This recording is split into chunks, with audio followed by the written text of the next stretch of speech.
The left scale represents an A, B, C, D, and an F grade, right? And along here represents 0. Let's go to 50%. Represents percentage, like we said, 50%, and so forth. And 100% would be. Let me move this up. 100% would be down here somewhere, right?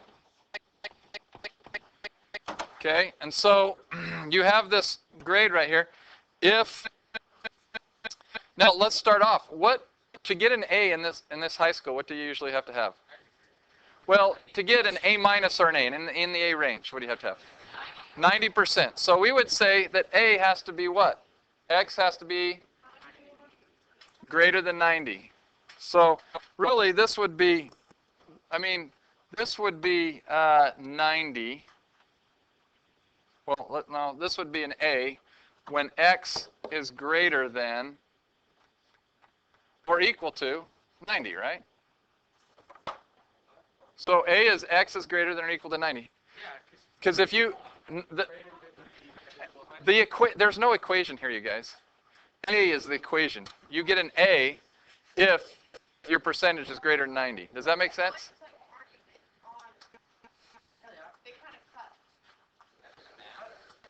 Well, the lines are horizontal lines. And to get horizontal lines, you usually write something like X equals 2 or X equals 3, and it would put a horizontal line. But in this case, it's X equals A, or Y equals A. So when we draw our function, the function is like this. F of X equals, and it has this right here, an A if X is greater than 90, right?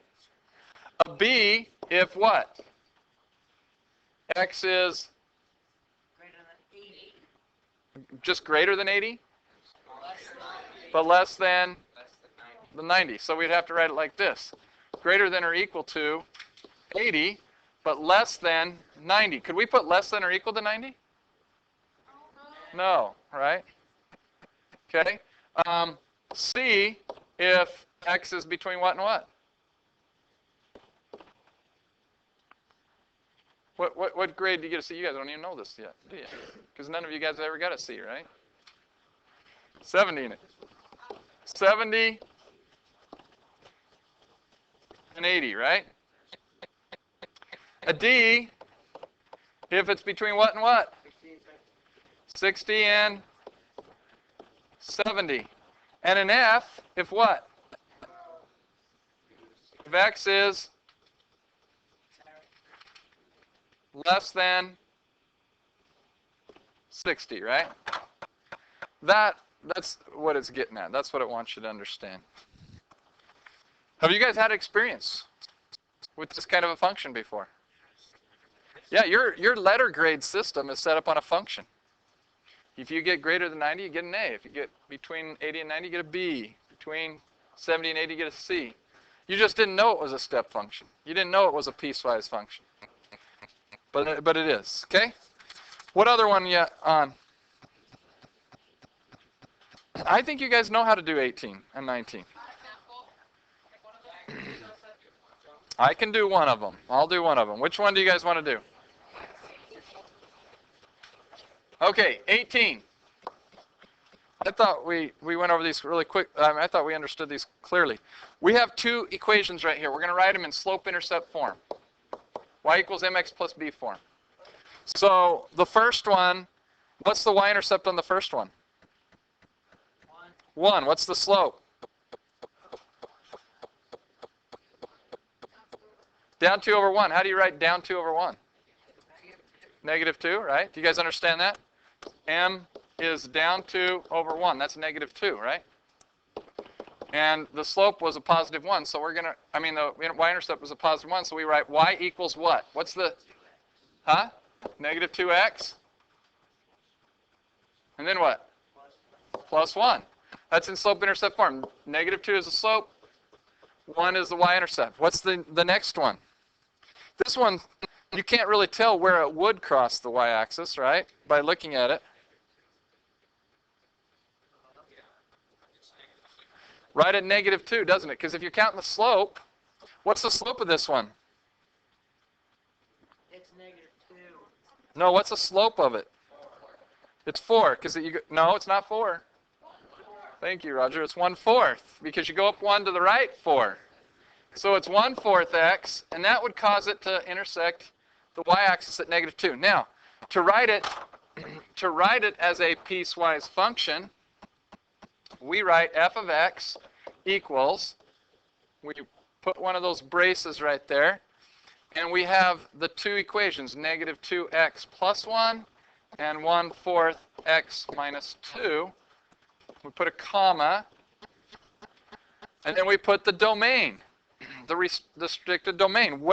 The first one, the top one, the -2x plus 1, where's the domain from? From where to where?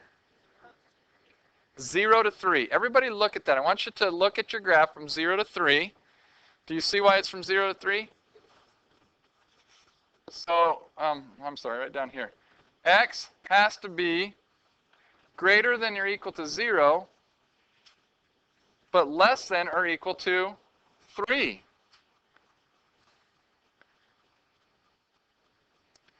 Now, what about the second one, 1/4 x minus 2? Where does it have to be between?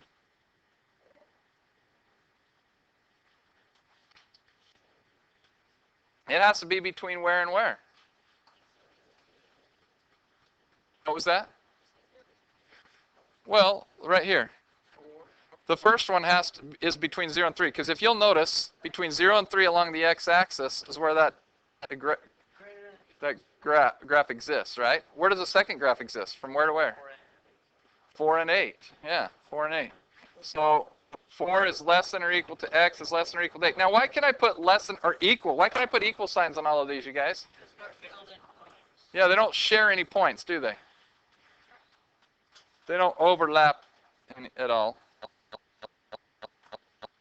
Now, you guys on the next one over, notice that one of these starts at a half. Yep.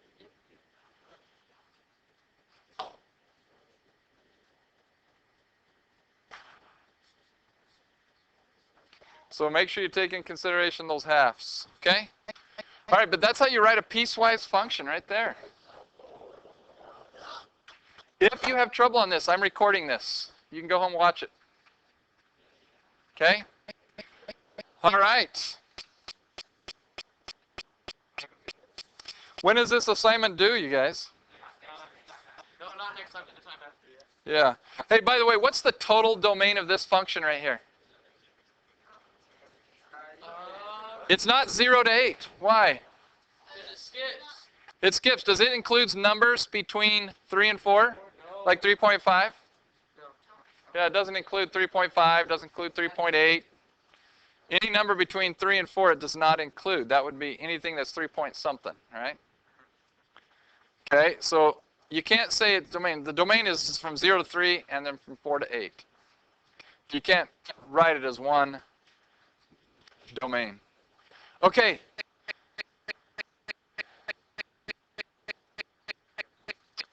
You know what? Do you guys want me to do one of them, 20, 21, and 22? Yeah, let's do 22. Okay. Let's do 22 then.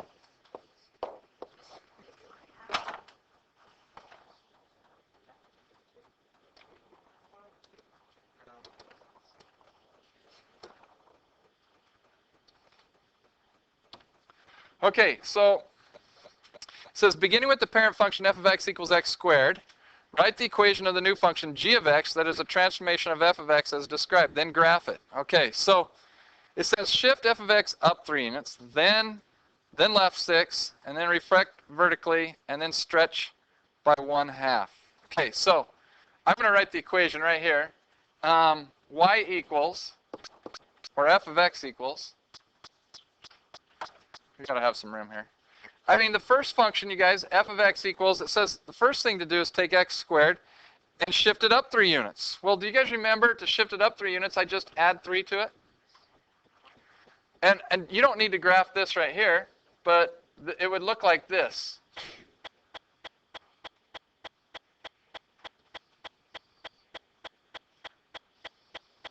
It would look like this.